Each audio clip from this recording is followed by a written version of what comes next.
Il s'avère que la grande pyramide de Gizeh pourrait être bien plus vieille qu'on ne le pense, genre plus de 20 000 ans, hein. C'est plus vieux que l'agriculture ou l'écriture. Mais alors qui a bâti des monuments aussi stupéfiants? Était-il seulement humain? Le chercheur italien Alberto Donini a basé son idée sur ce qu'on appelle la méthode de l'érosion relative. En bref, on regarde comment la pierre s'use avec le temps et on se dit « ouais, ce genre de dégâts prendrait bien plus que quelques millénaires ». Mais avant d'approfondir, voici un petit rappel sur les pyramides elles-mêmes.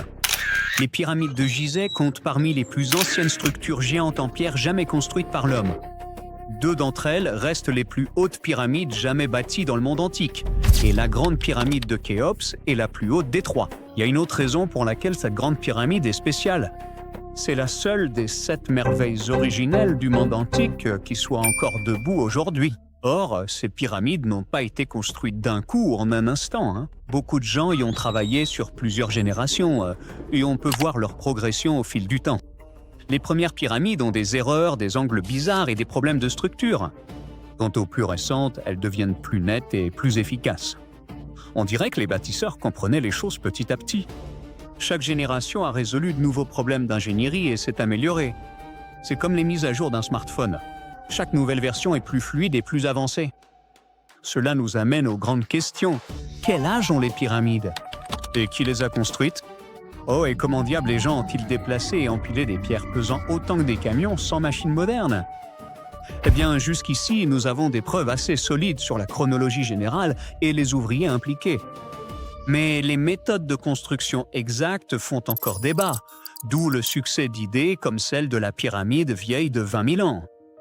La plupart des historiens s'en tiennent à la datation traditionnelle, environ 4500 ans. Maintenant, revenons à la méthode de l'érosion relative.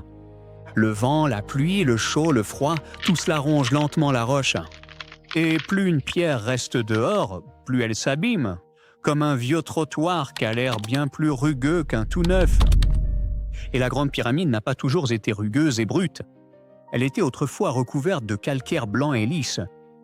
Mais après un gros séisme en 1303, les Égyptiens ont retiré les pierres extérieures pour reconstruire le Caire. C'est pourquoi certaines parties de la pyramide ne sont exposées aux intempéries que depuis environ 675 ans. À la base de la pyramide, il y a un dallage en calcaire. Une partie était cachée sous ces pierres de parement pendant des millénaires et n'a été exposée qu'après leur retrait. Juste à côté, il y a un dallage fait de la même pierre, mais qui est exposé depuis le jour où la pyramide a été bâtie. Ces durées d'exposition différentes transforment la pyramide en un véritable chronomètre naturel. En gros, Donini a examiné 2 parties d'une même pierre, en posant une question simple. Si autant de dégâts ont eu lieu en 675 ans, combien de temps faudrait-il pour en causer autant? Pour obtenir la réponse, il n'a pas examiné qu'un seul endroit. Il a vérifié 12 endroits différents autour de la pyramide, car la pierre ne s'use pas uniformément partout. Certaines zones reçoivent plus de vent, d'autres sont plus exposées au soleil, et d'autres peuvent avoir de minuscules fissures qui accélèrent les choses. À cause de cela, les chiffres qu'il a obtenus étaient très différents. Certains points faisaient paraître la pyramide assez jeune, d'autres points la faisaient paraître incroyablement vieille.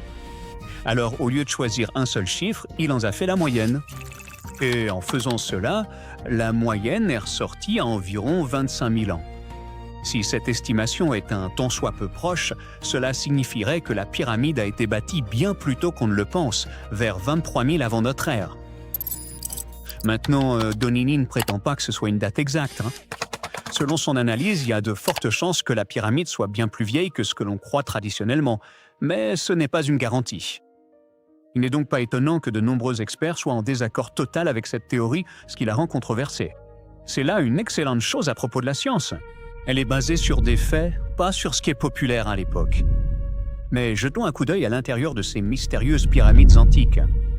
La Grande Pyramide est la plus ancienne des 3 célèbres pyramides de Gizeh et c'est aussi la plus grande. Elle a été construite comme tombeau pour le pharaon Khéops, qui a régné pendant la 4e dynastie égyptienne.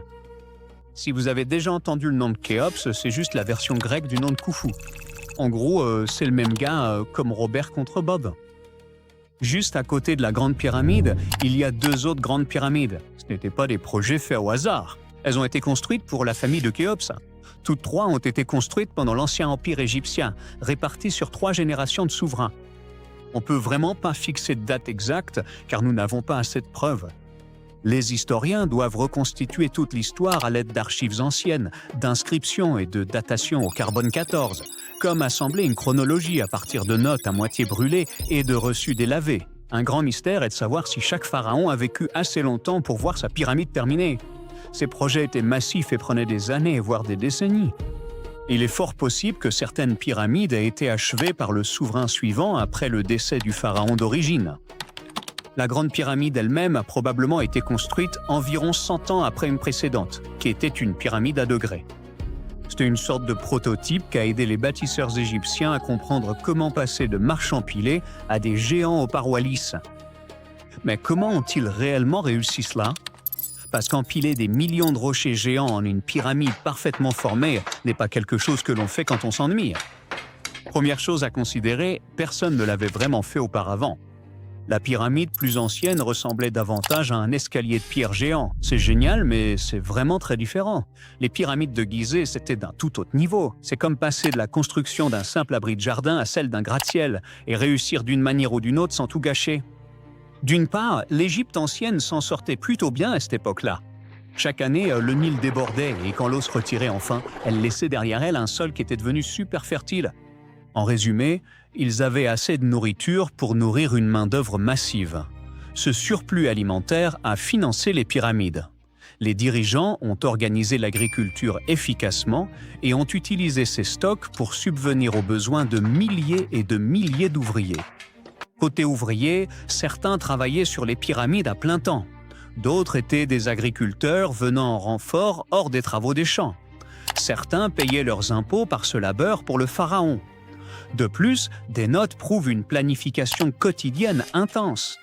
Pendant la saison humide, les Égyptiens utilisaient des bateaux à fond plein pour faire flotter les pierres lourdes plus près du site au lieu de devoir tout traîner sur la terre ferme. Le fleuve se chargeait donc d'une grande partie du travail le plus lourd et le plus difficile. Le défi était de faire monter ces pierres massives au sommet. Impossible de soulever un rocher de plusieurs tonnes au-dessus de sa tête et espérer que ça tienne. L'échec serait fatal. Les bâtisseurs ont dû utiliser des rampes. Mais si vous construisez une seule longue rampe droite depuis le sol jusqu'au sommet de la pyramide, cette rampe serait si énorme qu'elle ressemblerait à une autre pyramide. Genre, félicitations, vous avez construit la mauvaise pyramide en premier. C'est pourquoi les gens ont fini par proposer d'autres idées. Peut-être que la rampe s'enroulait autour de l'extérieur, montant en spirale comme dans un parking. Ou peut-être que la rampe était cachée à l'intérieur de la pyramide, ce qui semble cool et mystérieux, mais il n'y a pas encore de preuves vraiment solides pour cela. Ce qui a beaucoup aidé, c'est la découverte d'une ancienne carrière de pierre appelée Atnoub, datant de la même période. Des archéologues ont trouvé un système de rampe super raide que tout le monde pensait être totalement impossible auparavant. Il y avait des trous pour des poteaux en bois sur les côtés et les ouvriers utilisaient probablement des cordes et des traîneaux pour traîner d'énormes blocs de pierre vers le haut. Imaginez un groupe de personnes tirant un traîneau tout en enroulant des cordes autour de poteaux pour obtenir une force de levier supplémentaire. Comme des athlètes de l'Antiquité en pleine séance de jambes, jour après jour. Si les bâtisseurs utilisaient cela, les rampes n'avaient pas besoin d'être aussi massives. Elles pouvaient être plus courtes et bien plus raides. Quoi qu'il en soit, le mystère de la construction des pyramides est encore loin d'être résolu. Peut-être qu'un jour, quelqu'un finira par découvrir le fin mot de toute cette histoire.